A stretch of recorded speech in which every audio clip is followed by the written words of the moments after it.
పింఛన్ల పంపిణీపై వైకాపా రాద్ధాంతం చేయడం సరికాదని Pulivendula TDP incharge BTech Ravi తెలిపారు. పింఛన్ల పంపిణీకి టీడీపీ వ్యతిరేకం కాదని, పింఛన్ల పంపిణీ కోసం టీడీపీ కార్యకర్తల సహకారం ఉంటుందని తెలిపారు. ప్రభుత్వం దగ్గర డబ్బులు లేక పింఛన్ల పంపిణీ చేయడం లేదన్నారు.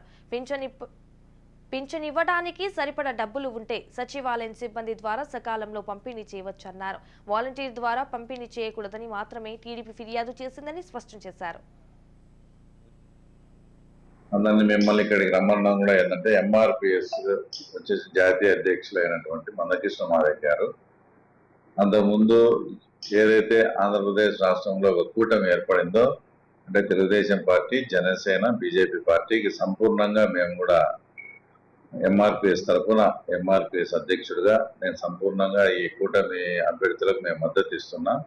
అందులో భాగంగా ప్రతి నియోజకవర్గానికి కూడా అక్కడ ఉండే లోకల్ వాళ్ళని ఇన్ఛార్జీలుగా కూడా వేసి అక్కడికి పోయి లోకల్గా కూడా ప్రెస్ మీట్ పెట్టి తర్వాత పల్లెల్లోకి కూడా పోయి ఎంఆర్పిఎస్కు సంబంధించిన అందరితో కూడా మాట్లాడి అందరినీ కూడా అంటే తెలుగుదేశానికి అయినటువంటి తెలుగుదేశానికి అలాగే కూటమి అభ్యర్థులకు అందరికీ కూడా మద్దతు తెలిపే దానికోసం మేము కూడా అక్కడికి వస్తున్నాము అని చెప్తే ఈ చిన్న ప్రెస్ మీట్ ఏర్పాటు చేయడం జరిగింది.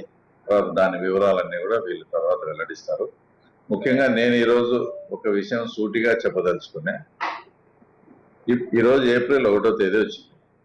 ఇంతవరకు 1వ తేదీ వస్తానే